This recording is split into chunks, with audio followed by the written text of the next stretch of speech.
ইরানে হামলা নিয়ে সারা বিশ্বের মতো আমেরিকাতেও বিভিন্ন প্রান্তে বিক্ষিপ্তভাবে বিক্ষোভ দেখানো হচ্ছে। হোয়াইট হাউসের বাইরে এবং টাইম স্কোয়ারে বেশ কিছু মানুষ বিক্ষোভ দেখিয়েছে। তাদের দাবি, মার্কিন কংগ্রেসকে অন্ধকারে রেখে ট্রাম্প ইসরায়েলের সঙ্গে হাত মিলিয়েছে এবং ইরান আক্রমণ করেছে। যদিও খামেনেইয়ের মৃত্যুর পর আমেরিকায় ইরানি নাগরিকদের মধ্যে যথেষ্ট উল্লাস দেখা দিয়েছে। ইসরায়েল এবং আমেরিকা ইরানে হামলা শুরু করেছে, আর সেই হামলায় ইরানের সুপ্রিম লিডার খামেনেই সহ একাধিক শীর্ষ পর্যায়ের লিডারের মৃত্যু হয়েছে। আর এর পাল্টা হিসেবে ইরানও হামলা চালাচ্ছে পশ্চিম এশিয়ার বিভিন্ন দেশে ছড়িয়ে থাকা মার্কিন সেনাঘাঁটিতে। তার মধ্যে সবথেকে গুরুত্বপূর্ণ হচ্ছে হরমুজ প্রণালী, সেটা বন্ধ করে দিয়েছে ইরান। এর জেরে পরিস্থিতি আরও জটিল হয়েছে। ইসরায়েল এবং আমেরিকা আক্রমণের তীব্রতা বাড়ানোর হুঁশিয়ারি দিয়েছে, আর এই পরিস্থিতিতে স্টক মার্কেট ধসের প্রধান কারণ।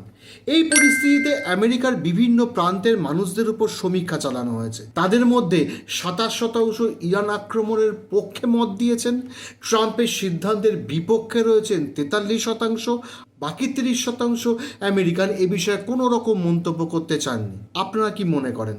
কমেন্ট করে জানান। ইরান আমেরিকা যুদ্ধের সবথেকে বড় চিন্তা হরমুজ স্ট্রেইট বন্ধ হওয়া নিয়ে।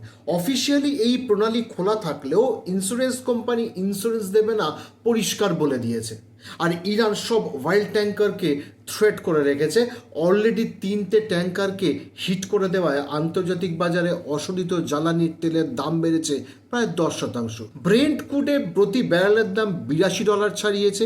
ওয়েস্ট টেক্সাস ক্রুডের প্রতি ব্যারেলের দাম $75 পৌঁছে গেছে। আর সেই সঙ্গে ভারতীয় মুদ্রার দামেও যথেষ্ট পতন হয়েছে। ইউএস ডলারের সাপেক্ষে ভারতীয় রুপির বিনিময় 91 টাকা ক্রস করে গেছে।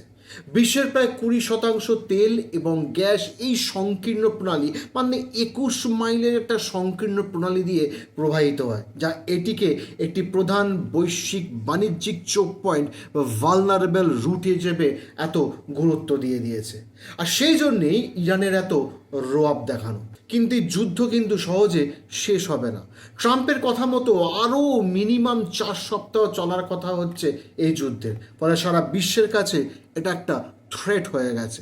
যতদিন না হরমুজ স্ট্রেট স্বাভাবিক হচ্ছে, ততদিন এই প্রবলেম চলতেই থাকবে, আর আমরা এই প্রবলেমের সঙ্গে ফেস করতেই থাকবো। আপনাদের কি মনে হয়, হরমুজ প্রণালী কি ইরানের পক্ষে একটা বড় হাতিয়ার হয়ে দাঁড়াচ্ছে না?